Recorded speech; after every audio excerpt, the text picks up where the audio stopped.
Hello, everybody. This is Mike Haer, and you're listening to the All Metal Mode podcast with myself and Mr. Dorian Cook. And tonight we are going to talk about the realities of metal detecting. But before we do that, a couple quick announcements. And the first being, don't forget to check out DirtDigestMagazine.com. We are currently wrapping up February's. And that'll come out on the 1st of February. So that's going to be a really good read this month. It really kind of came together in a weird way. But we have some really good articles. And of course, Dorian always has an article in there, and plus the book. I don't know if you guys ever check it out, but if you go to DirtDigestMagazine.com, at the very back, one of the books that Dorian's written, each month there's a chapter.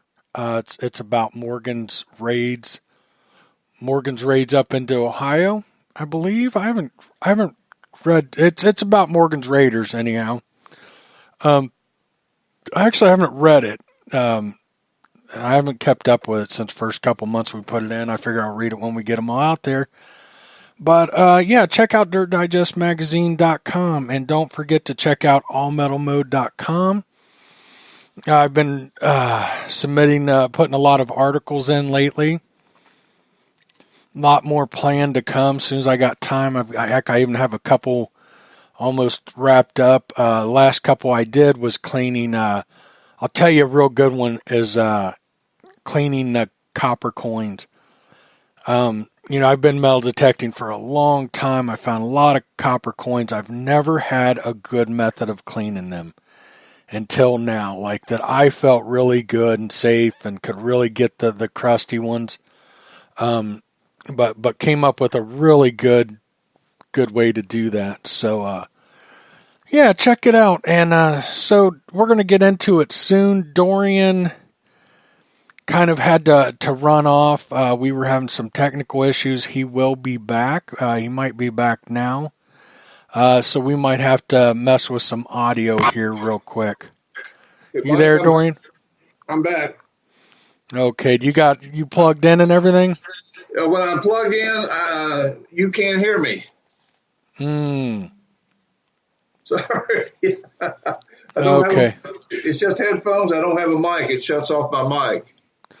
Oh, we've had this issue before, haven't we? Yeah. Yeah.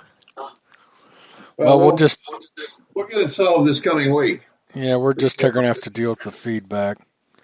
But so what we want to talk about tonight is it's something that's really been on my mind since my Ohio trip, and we're going to kind of take it a couple different ways. When I brought it up to Dorian the other day, he kind of went off in another direction that I think is just as important, but and I really don't know which way was my problem, but and we're going to talk a couple things about it. But anyhow, when I was in Ohio, I hunted on all sites that I gained permission for. Well, before we get too far into it, I want to say we got Katie in the chat now, and Katie, please stop texting me and messaging me and emailing me about the panties. I promise you we're going to get them made up. You and Jeff just hold on, and we'll get those all metal mode panties made up and sent out to you. You missed the show last night, Dorian. I thought I was hilarious. Nobody else thought I was. But so anyhow, while I was in Ohio, I hunted several sites, mostly field sites. And I hunted a couple really old house sites that are still standing. And I didn't do very good. Not good at all. I mean, I found one large scent. Let me think here. Coin-wise, I found a large scent, a flying eagle, a beautiful Indian, and another Indian. That was it. I mean, I should find that at one decent field site. Hey, Dorian, when I'm talking, can you mute? I'm getting such bad feedback. It's driving me crazy. Yeah. Let me see how to. Okay. I will plug in my headphones and I'll just pull them out when you need me to say something here. Oh, good. Okay, because I'm getting such bad feedback, I can't even concentrate. I'm plugging in right now. Okay. So, but yeah, I just didn't do that good. And, I hunted them with different machines. I didn't get out as much as I wanted, but I got out many hours combined. Too many to try to count up in my head, but when I say I didn't get out as much as I wanted to, that means I didn't get out every day for 6 hours, 8 hours. But it just, I would say my average field site, you're looking at 2 or 3 coins, maybe 4 coins, 7 to 10 nice buttons. And then, you're going to have the oddball relics and horse tack and, you're always going to get an oddball find. And I would say all the sites I hunted didn't produce that. Altogether didn't produce what I would expect to find. And what I'm getting at, the reason I wanted to talk about this the most is if you're new to the hobby, you got to know that there's just times like that. It happens and it stinks, but it's just part of the hobby. And another thing that had me, I wanted to bring this up, is a lot of people watch these YouTube videos and they see these people, week in and week out, posting these hunts and they're finding all this good stuff. We're not going to mention any by name. And I'll be honest with you, I don't watch enough to really comment on it other than other people that I trust, have said, I think they might be faking it. They're people who have been in the hobby as long as I have and have hit it hard. And, if they're posting a video every single week, I mean, that's not realistic in my book.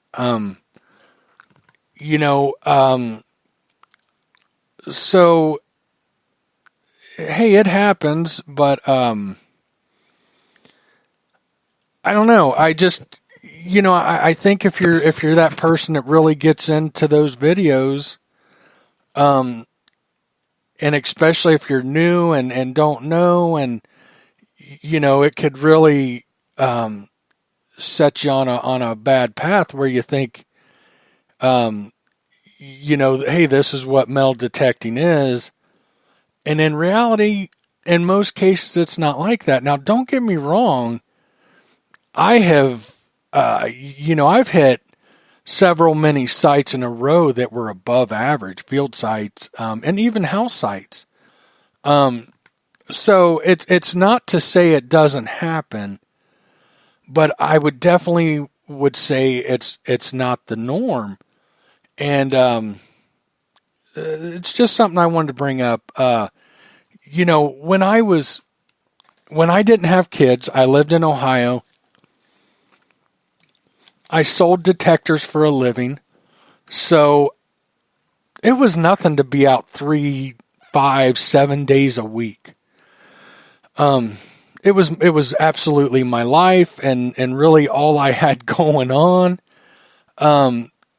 So I could do that, and I watch some of these videos or I hear about these videos and I have no clue how they're doing it. And I just want people to know that's not really the reality. Don't get me wrong. I've had one farm field after another just produce really good. But you're going to have those times like I just did in the fields of Ohio, one after another that just didn't produce. And it absolutely, believe me when I tell you it happens. So yeah, I just wanted to bring that up. What's your thoughts on that, Dorian? Well, trying to put trying to do the math. In other words, law of averages. And you think, okay, if I go out 10 times on old house sites, I can expect to find 2.4 silver coins, per house site or whatever. Sometimes that works, but I had a very, very frustrating experience. I was on prime old house sites dating back to the 1700s. The newest ones were the mid 1800s, like 1850s. Mm-hmm. And I was still finding coins. I was hunting with a fellow that was a pretty good coin hunter. He was my equal. He was using a mine lab, and I was using a fisher at the time.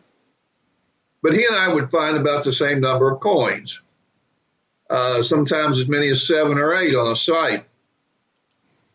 But Mike, every single time we went out for a period of 2 years, I would find only copper or nickel coins. He would always find a silver or 2 or 3. And for 2 years straight, I couldn't have gone into a coin shop and bought a silver coin. I mean, there's no logical explanation for it. I have many, many years experience, thousands of hours on the detector I was using, and yet it did happen. And the frustration, I kept telling myself, next time, next time, next time. And the thing was, like I said, it wasn't that I wasn't finding coins. I found coins all the way through the 2-year, what I called silver drought. But I could not even find a silver ring, a silver thimble, nothing that I was used to finding, at least, I mean, good grief. You might hit a couple of sites and not get a silver coin, but usually within 3 or 4 sites, you're coming up with silver on these old sites, even if they've been worked. But I couldn't do it, Mike. And the weird thing was, I called it the treasure hunter's twilight zone. After 2 long years and me about ready to tear what little hair I had left out, I go back to one of these sites that had produced shield nickels, Indian head pennies, large cents for me. No silver. Almost immediately, I hit a 3-cent silver piece. Nice coin. Nice coin. It was my second one. So I'm thinking, silver after 2 long years. And the most incredible thing was, Mike, the next 11 hunts, and they were scattered across 3 counties, and 4 of the 11 sites were sites that had produced no silver, and I'd hunted them to death at no silver. But for the next 11 hunts, I found pre-1900 silver every single time I went out. Now, I challenge anyone to give me a logical explanation for that. Yeah, I don't quite understand that. I'm getting feedback. Can you guys hear the feedback when I start talking? Or is that just on my end? If somebody in chat can let me know. Oh, it drives me crazy. Damn, come back in. Hang on.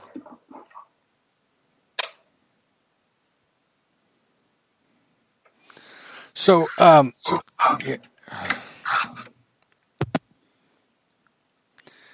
yeah, we'll just have to get that fixed, Dorian. It's so. Katie says small echo, but not bad. On my end, it is just all I'm hearing is myself talking in my ear. But yeah, I can't, Dorian. I can't say that I've ran into that problem. But I have hit several sites in a row that just don't produce. Like I said, everything I found in Ohio this trip, that was that wasn't the normal, And Matt's in tonight, Matthew Hoffman, and when he first started field hunting, he had a bad patch there, one site after another, not really producing, and will I go back and find stuff? Is it a weather condition thing like Bill thinks, or something weird like that? But I had several different machines on each property, and they just weren't producing. Like I think I found a total of like 3 buttons while I was in Ohio. Like, what the heck, And I don't know. Go ahead, Dorian. Well, recently I got out and we were going to go to an old log cabin site. My regular relic hunting buddy and I, he found this old log cabin still standing way back in the woods near the big Perryville battlefield. So we kind of hoped that it might have been used as a field hospital. We might find some nice relics around it. So we drive down this, you'd have to see it. We're driving down this steep, rocky, rutted old road that must be 200 years old, and it had stacked stone walls on both sides of us, real close. And we get down to the bottom of this, you call it a hill or a low mountain, and we park and we walk into this soybean field, which is, you have to walk through to get to this house he's taking me to. So I'm looking around thinking, man, this little valley here is remote. Probably nobody's ever been here with a detector. And I told him, I said, give me 5 minutes in this soybean field. Let me see if I can pop anything. 2 minutes, I had a flat button. Wow. And about 3 feet from it, I got a second one. And I told him, I said, we need to spend some time here. I don't think this site's ever been touched, and this could be a Kentucky militia camp or something. Well, both of us started digging flat buttons.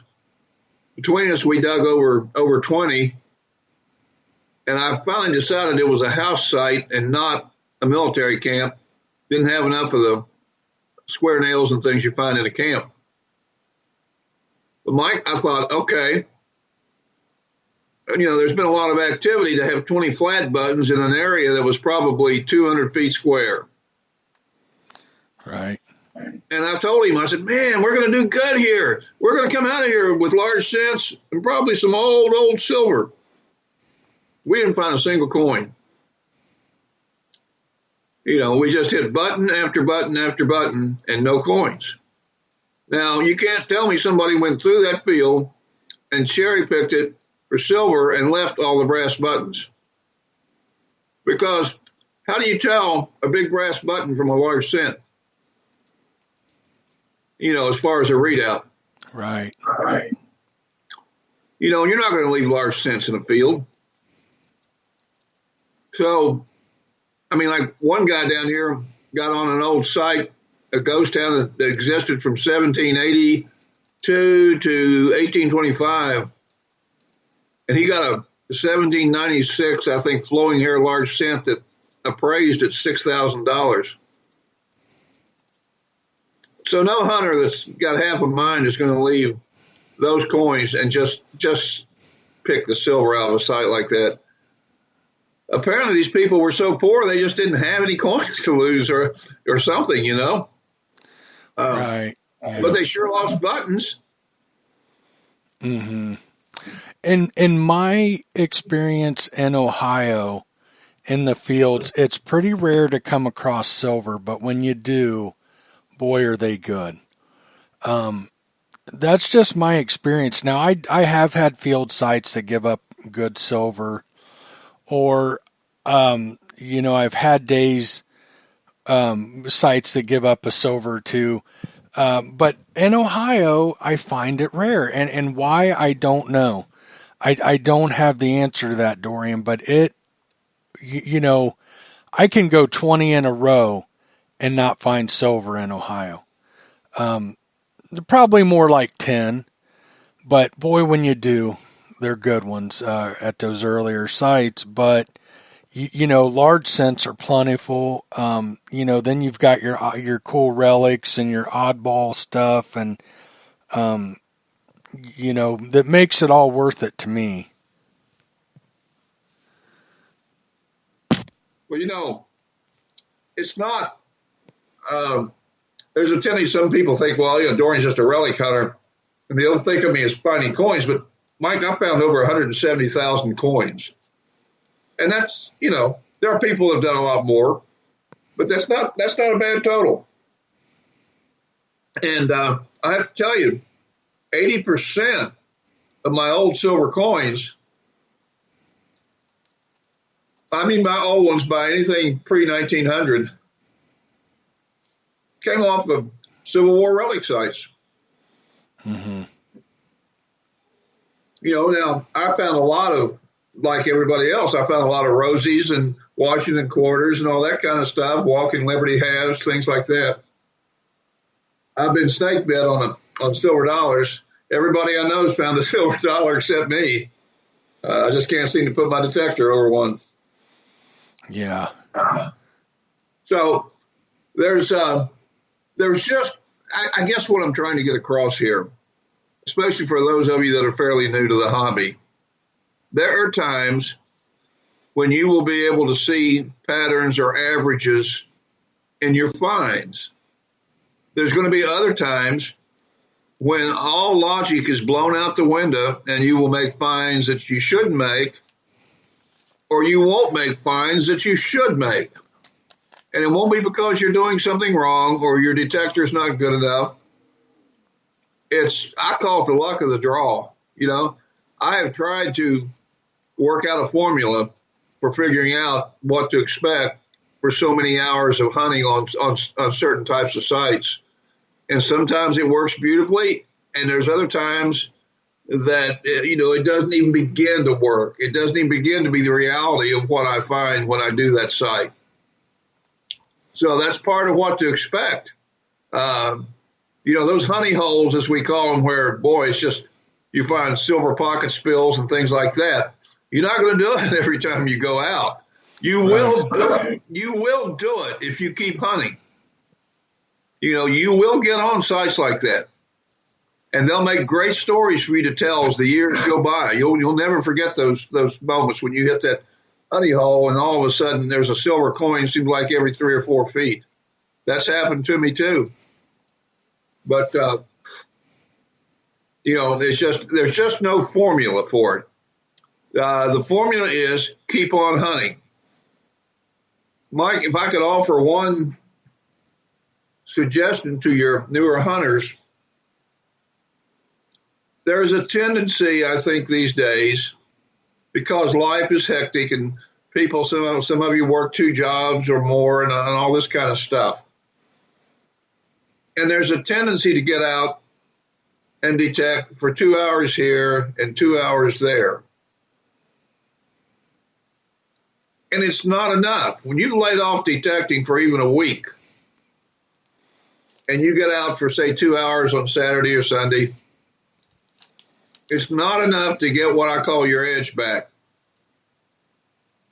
I tell the guys, the newer guys, when I take them out, don't even worry about what we don't find this morning. We'll start hunting at 8, and I'll tell them your best finds on the average, and again, this kind of average isn't 100% accurate, but it is definitely way more than 50% accurate.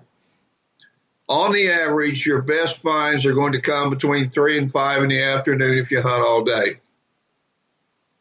Now, if you hunt those 2 hours, you might get lucky, and pop a nice coin 1 minute into the hunt, and then go the rest of the day and not find another coin, or go that 2 hours. But if you're in that 2-hour hunting syndrome, try to break out of that. You're better off to hunt less number of times, but hunt longer hours when you do. I would suggest that 6 hours out swinging your detector is a minimum to really, really start to get what I call the edge and start to hear a lot of those faint signals those quirky signals where you got a piece of junk metal and an iron. I mean, excuse me, and a good coin or something close together.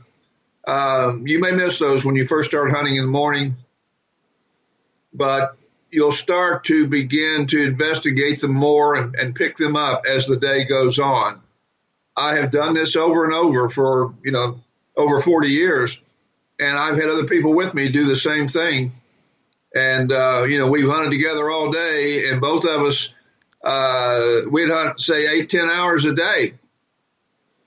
And probably 80% of our good finds came. We started at 8 in the morning, but 80% of our good finds came after 3 o'clock.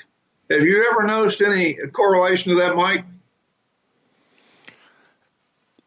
I don't know. Like, you're going to have to plug in if I'm going to talk. I plugged in. I'm plugging back in. Okay. Sorry, Dorian. We're having some audio issues tonight. I apologize to everybody. Yeah, I mean, I think the longer you swing, the more you get into rhythms, and I can recall, like, I don't get to do it much anymore with the kids and everything. But, hunting for an extensive time in a new site, and then you come across, especially on threshold machines, you can hear the difference in the ground. I've gotten into more iron, you slow down and you start finding stuff. I don't know necessarily that a site needs that time put in it like that all the time. But I would say, if you think you're onto a good site, private property, don't give up on it too soon. Definitely give it some good time and then learn it. Just like I was in a yard recently when I was in Ohio, and it was pretty clean. I was finding modern stuff, and then I got into some iron. I could hear that iron in the ground. And I don't know what was there, what was going on, if it was just a part of the yard that they spent a lot of time in. And not that I found much. I found some older stuff, though, relics, and it took time to get there. I didn't just walk into that area of this big yard. So, yeah, I get what you're saying. Go ahead, Dorian. Okay. Those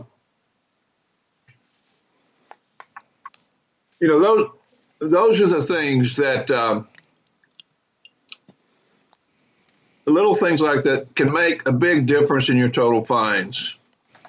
I've told this story, but it really makes a point here in that when I worked for Charles Garrett, he had a couple of friends from California came to visit us there in Texas and Dallas. And he wanted me to take them Civil War relic hunting because they'd never done a Civil War relic hunt. They hunted Spanish treasure out in California. And they'd found some Spanish armor and stuff. And, they'd written a book and all this kind of stuff. They were kind of well known among the treasure hunting communities back in those days. So I took them to a battlefield in Arkansas called Jenkins Ferry. And the battle was fought in basically a river bottom swamp. And it was fought in about 2 feet of water. The river came out of its banks, and it went from being like 30 feet wide to 4 miles wide, 2 miles on each side of the river because of the flat bottoms. But it was only 2 feet deep as far as the flood part. And that's where the battle was fought. And many balls and relics and everything got pushed down into that sandy loam really, really deep. And I knew that there were still an awful lot of relics to be found, especially the bullets from the battle. And I picked a good spot that had always been productive every time I'd hunted it. And we started hunting there at 8 in the morning. And I started popping a mini ball probably every 15, 20 minutes. And these guys who were the big-time treasure hunters, they weren't finding anything. We were all using Garrett deep seeker detectors, big 14-inch coils on them to get those deep signals. And the day wore on, and I kept finding, and they weren't finding, and they were getting upset, and they started accusing me of having my detector spatially souped up by the engineering department, the factory. And so I grabbed the deep seeker out of this guy's hand and shoved my detector into his hand. I said, "Here, you use mine." Mm-hmm. I told him, I said, "Just be patient." I said, "Our best finds are going to come after 3 o'clock. They didn't believe me for a minute. So they whined and moaned and complained. And I thought, boy, I have to do this because it's part of my job, or I just leave these guys here in the woods and take off for home. So they didn't know it because it was thick woods, and I led them in a big circle. I knew exactly where I was. I'd hunted that area quite a few times. And about 3 o'clock, we were back exactly where we started. And they started to find mini balls.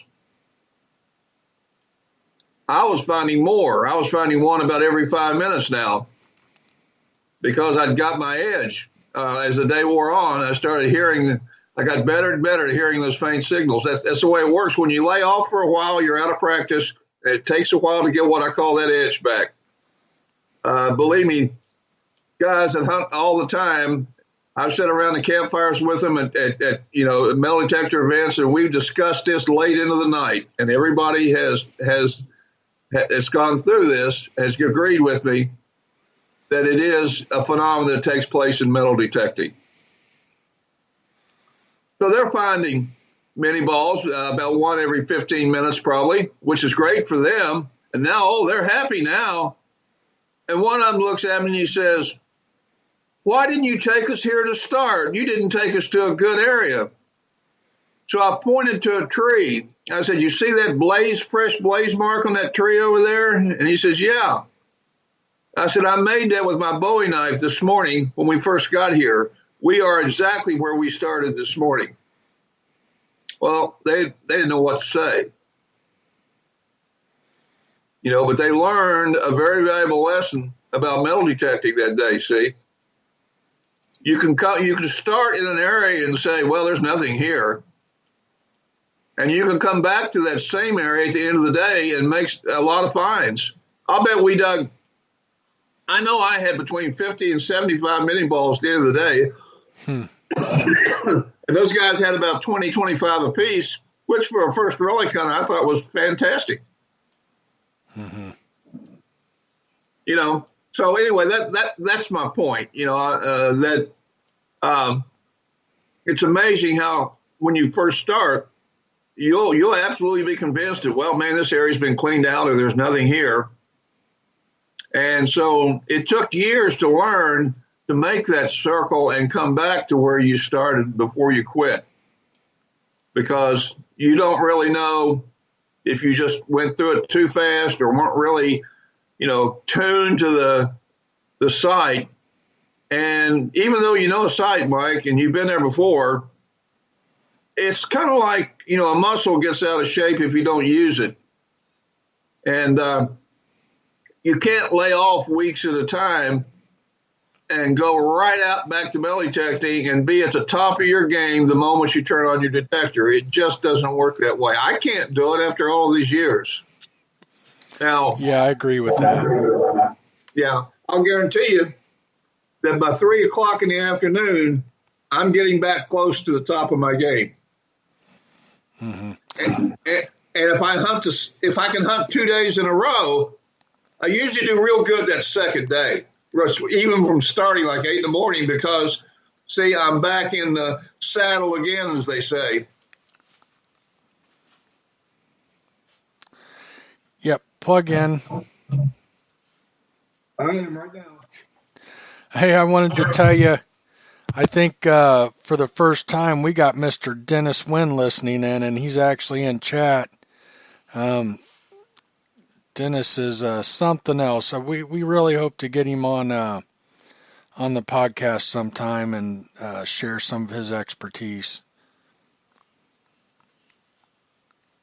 That's all I got, Dorian. Go ahead. Okay. Do you want to, say anything about that little project Mike you and I were discussing earlier on the air? Get some feedback? Yeah, one of us. Do you want to do it? Don't mind. Go ahead. Okay.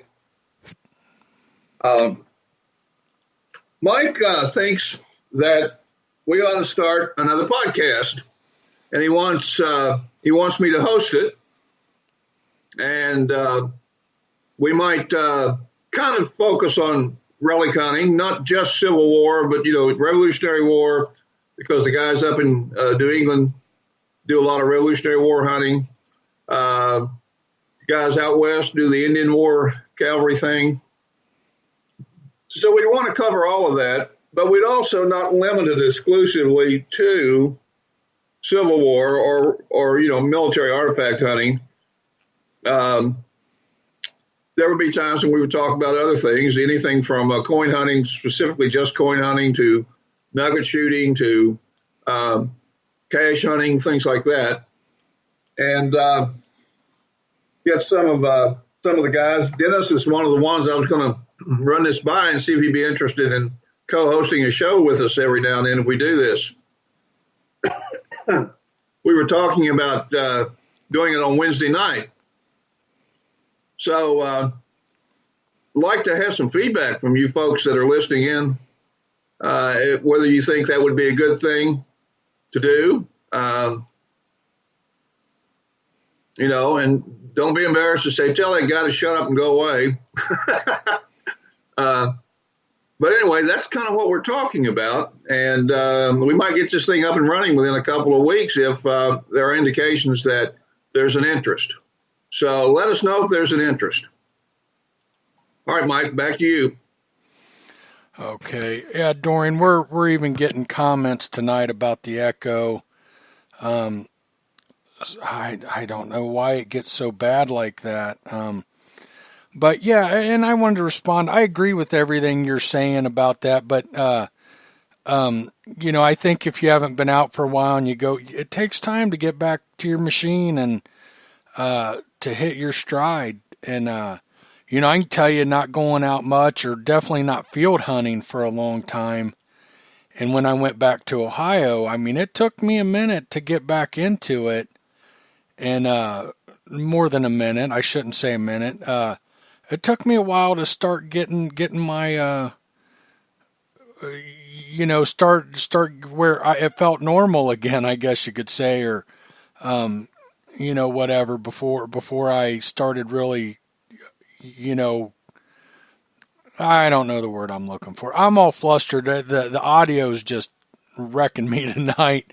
When you're talking, there's so many things I want to say, but the I can't talk and stuff, but, we might just limp through this and try to wrap it up halfway quick. But I would say to Dennis, you've been on mine and Dorian's. We've definitely been talking about you quite a bit, and Dorian has mentioned you about coming on the show and co-hosting with him. But we'd like to do that, and I think Steve's saying Fridays would be good. I don't think that there's a podcast going on Fridays. But I don't think that works for Dorian. He might take Tuesday and I take Wednesday. I can't do Fridays either. I'd love to fill that slot because I know that there's no podcast going on. But Donnie's a good friend of mine in Ohio, says, fix it, you big dummy. I can't fix it. It's audio on his end. It's not something I can fix on my end.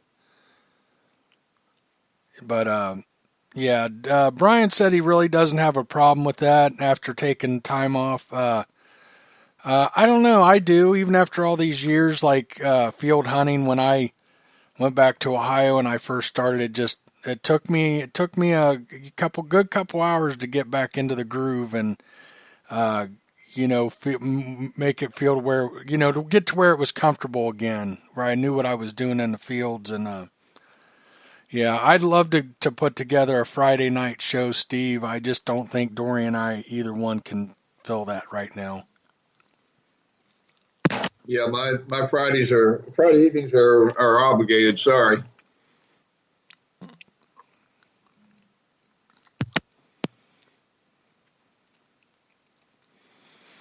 Go ahead, Dorian, if you got anything to say. Oh no, I just commenting that I'm not available on Friday evenings. Yeah. Okay. Dorian, you're gonna have to plug back in.